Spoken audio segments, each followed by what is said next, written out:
Good afternoon and welcome to the Flash News. I am Star Smart. Today we're delving into critical developments reshaping our world. Reports span seismic shifts in politics, diplomacy, and public sentiment, from rising populist waves in Japan to the growing toll of conflict in the Middle East and the unfolding humanitarian and environmental emergencies rippling across Asia and beyond. We begin with a volatile geopolitical landscape where America's renewed military posture and tariff policies under President Donald Trump are rippling through long-standing alliances and trade relationships. Meanwhile, the Gaza humanitarian crisis deepens, stirring diplomatic urgency and raising questions about the cost of war and the limits of global silence. While in Asia, Japan's leader seems to cling to control after an electoral shock that reflects a deeper undercurrent of public discontent, while nature itself reminds us of its raw power, with earthquakes and deadly fires adding to the burden of already strained governments. Amid these developments, we ask the questions that matter. What do the shifts signal for the future of governance, not just in nations involved, but for the world order as a whole? Can the rising tide of nationalism coexist with the global cooperation necessary to solve today's shared crisis? And what role does the public, voters, survivors, protesters, citizens play in holding power to account when systems begin to crack? Today we see a harbingers of deeper patterns, signs of both fracture and resilience. Stay with us on the Flash News and I'll be right back with the details.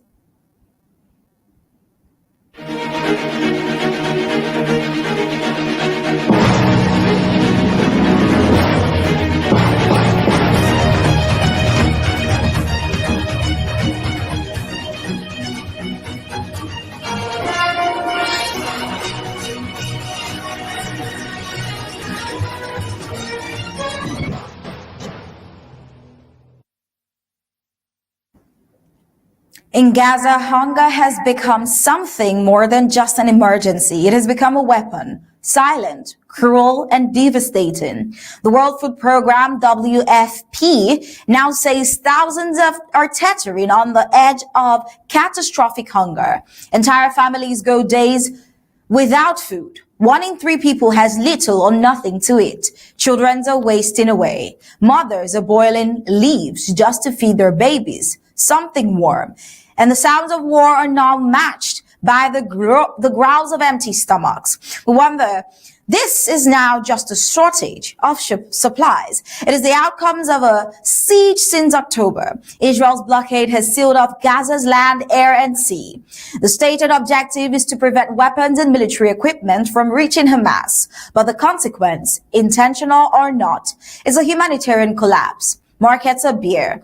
Hospitals are shut. Water is scarce, and food, when it does arrive, becomes a flashpoint. Just days ago, dozens of people were killed in northern Gaza as they gathered around a food convoy. Some died in stampedes, others were reportedly shot as Israel forces tried to control the crowd. The military says it fired warning shots. Witnesses says it was chaos. And whatever the truth, the result is chilling. People are dying while trying to survive. And yet, even as Gaza descends into despair, a small ship quietly sets sail from Europe, carrying hope and defiance. Her name is Handala. On her sails, the face of a barefoot Palestinian child, an iconic cartoon figure who has become a symbol of resistance and innocence. The mission, organized by the Freedom Flotilla coalition, is simple in theory and profound in meaning. Break the blockade, bring aid directly to the people. Remind the world that Gaza is not just a battleground, but home to over 2 million souls, half of them children. Here are a few moments before the ship set sail. The next mission that will be bigger.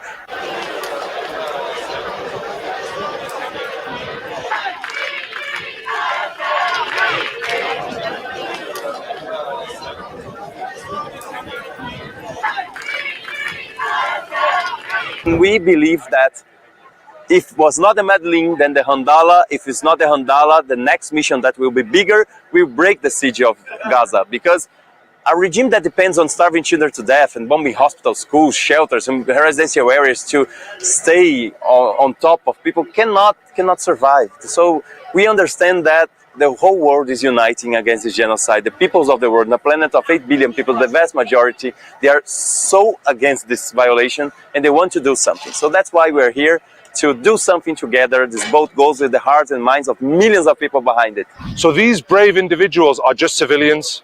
They're not carrying weapons, they're not carrying guns.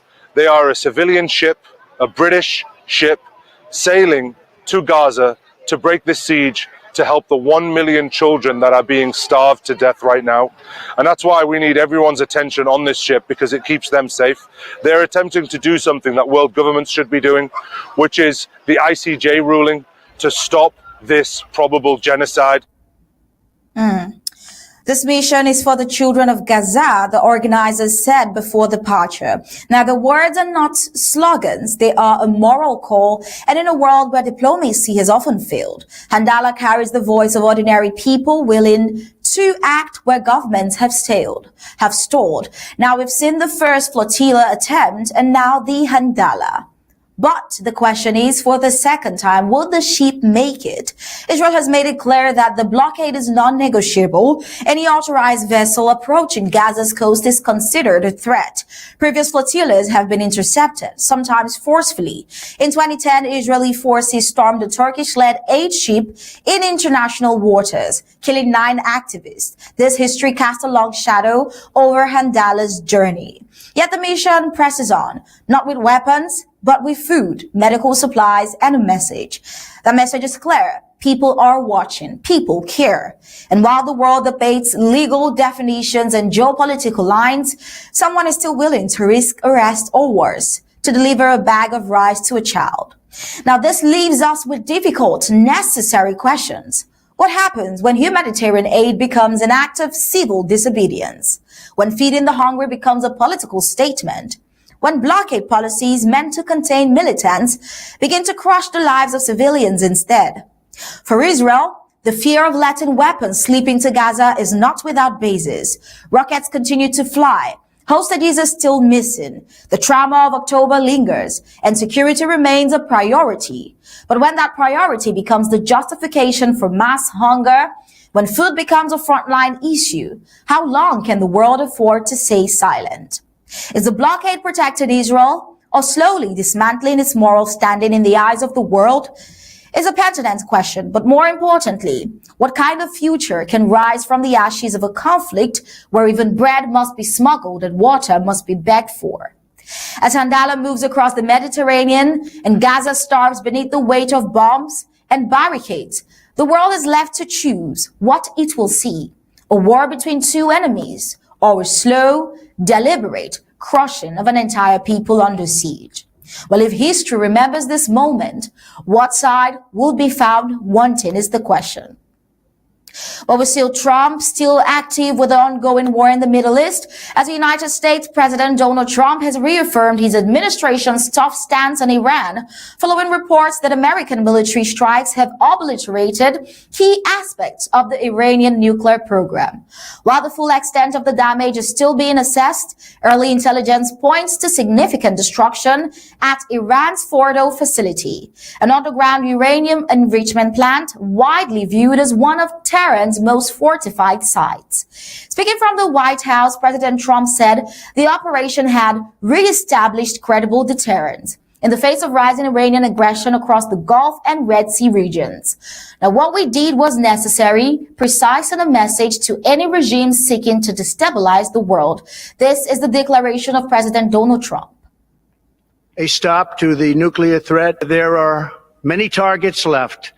But if peace does not come quickly, we will go after those other targets with precision, speed, and skill. Most of them can be taken out in a matter of minutes. Yes, we had this same statement weeks ago. Iran, however, paints a different picture. State-affiliated sources have downplayed the extent of the strikes, suggesting that the Fordo site is still operational. Tehran's foreign ministry has condemned the attack as a violation of international law and warned the United States action could trigger uncontrollable consequences across the region. Now, as tensions escalate, the question is, did the strike neutralize a legitimate threat, or has it amplified regional instability at a dangerous time? One argument holds that the United States was responding to a credible nuclear escalation and acted in accordance with preemptive self-defense. This perspective sees the operation as a deterrent that potentially prevented Iran from reaching breakout nuclear capacity. On the other hand, critics warn that such strikes could deepen regional fractures, provoke proxy retaliations, and push Iran further underground, both politically and literally in its nuclear ambitions. While Canadian probe sparks legal uncertainty. In a related development, we see the Israeli-Canadian dual nationals who participated in the recent Israeli ground operations in Gaza may be facing legal trouble back home. Canada's Royal Mounted Police, RCMP, has opened what it termed a structural investigation into possible war crimes linked to the war in Gaza. The Times of Israel reports that many Israeli-Canadian reservists now fear returning to Canada, unsure whether they may be subject to arrest or prosecution. It is not clear what they're investigating or who is at risk, but it sends a chilling message, a source told the newspaper. Now, how does the investigation reflect on Canada's position in the international community? And what might it mean for Israeli-Canadian relations moving forward? Well, supporters of the probe argue that Canada is simply upholding its legal obligation to investigate war crimes when credible allegations emerge, regardless of political affiliations. Critics, however, warn that this move could damage bilateral ties with Israel and be perceived as one-sided in a war where both sides have faced accusations of excesses. Now, these developments also raise a third broader concern. Are international laws of war being applied consistently, or are they being used selectively depending on who the accused is? Well, some legal experts argue that Western democracies should be held to the highest standard, and investigations like Canada's send a powerful message about global accountability. Others fear this could create a precedent where soldiers are judged politically, not legally, undermining moral and complicating future coalition efforts. Well, as President Trump's administration continues to project strength in the Middle East, and as countries like Canada confront difficult questions about justice and diplomacy, the region sits on a knife's edge. The decision made today, military, legal, or diplomatic, will not only shape this conflict, but redefine how the world navigates the murky space between law and war. Tensions across the Middle East haven't died down. They instead have escalated further today as the Israeli military carried out airstrikes targeting Houthi-controlled facilities at Yemen's strategic Hodeidah port. The strikes, confirmed by Israeli Defense Minister Israel Katz, mark a widening of Israel's military operations, which have increasingly extended beyond Gaza and Lebanon into regional hotspots linked to Iran's influence network. According to Katz, the operation aimed to dismantle what he described as terror infrastructure being rebuilt by the Houthis with Iranian backing. He said that Yemen's fate is the same as Tehran's, a stark warning that further action could follow if threats persist. The Israeli military reported struck engineering equipment, fuel storage facilities, naval assets, and newly reconstructed docks believed to be used for weapons shipment from Iran. Houthi sources, including security officials and Houthi-run Amba TV, confirmed that multiple areas of the port were hit, with ongoing strikes reported, though the full extent of the damage remains unclear. It is confirmed that critical infrastructure was indeed affected, including parts of the port recently rebuilt after earlier strikes. Now, civilian impact is yet to be verified, but international observers have raised concerns about the humanitarian consequences of disabling a key entry point for aid into Yemen. The Houthi movement, backed by Iran, has been engaged in a campaign of missile and drone attacks against Israeli targets and international shipping vessels in the Red Sea. Even beyond, since the Gaza conflict reignited in late 2023. Now, these latest Israeli strikes appear to be a direct response to ongoing attacks and intelligence suggesting continued Houthi armament via Iran. The strategic significance of the Hodeidah port cannot be overstated. It serves as a lifeline for millions of Yemenis relying on imported food, fuel, and medicine. By targeting it, Israel risks not only further inflaming the conflict with the Houthis, but also exacerbating Yemen's already catastrophic humanitarian crisis.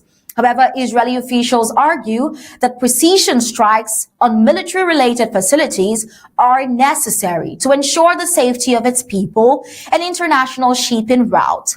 As world powers watch closely, critical questions arise. Will these strikes deter future Houthi aggression, or will they provoke a wider regional backlash? From one perspective, Israel's action may be seen as a necessary extension of its defense strategy, designed to neutralize proxy threats at their source and disrupt armed corridors between Tehran and its allies.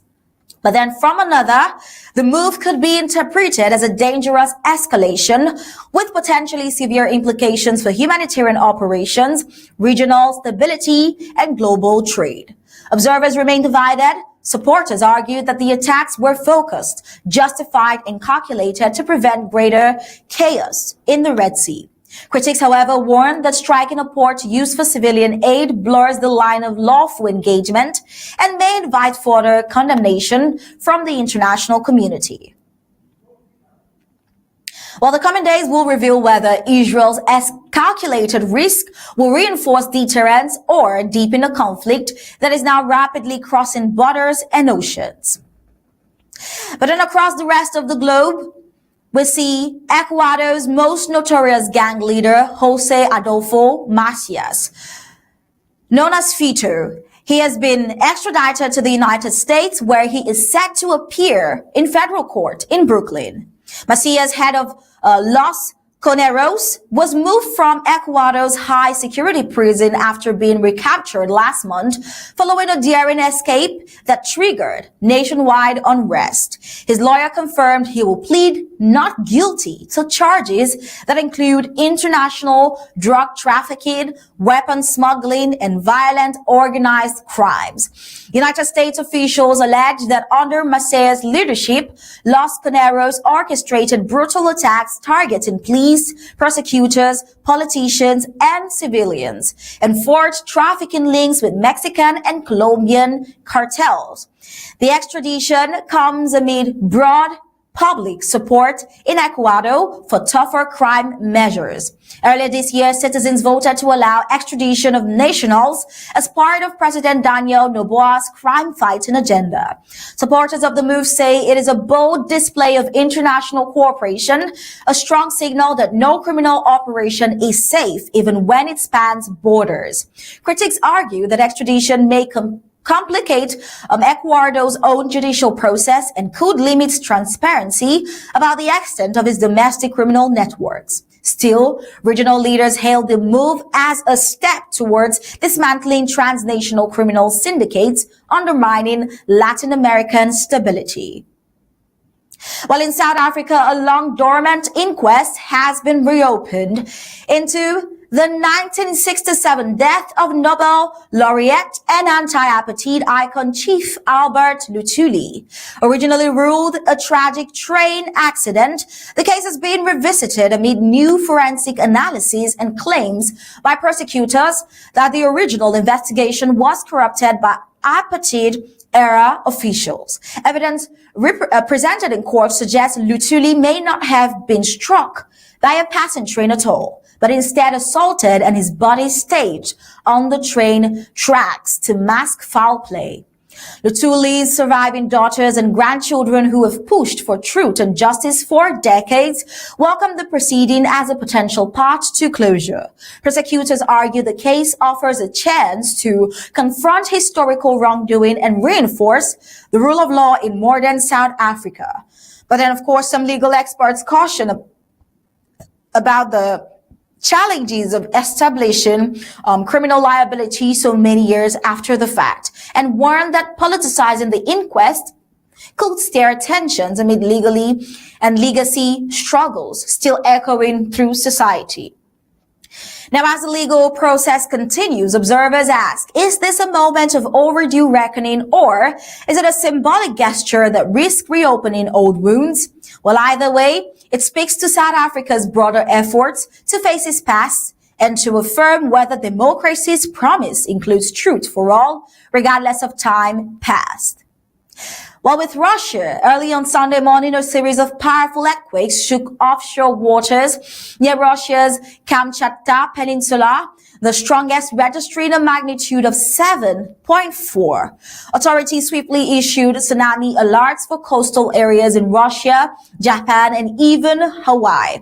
But after careful assessment, the United States Pacific Tsunami Warning Center and Russia's emergency ministry agreed that the threat had passed. No casualties or infrastructure damage were reported, though seismologists warned that such seismic events often come with dozens of significant aftershocks. Many longtime residents in the region recalled similar occurrences in the past, a reminder of Kamchatka's position along the volatile Pacific Ring of Fire. Now, when the world watches quake zones with global alert protocols, does lifting the alarm too quickly undermine public trust?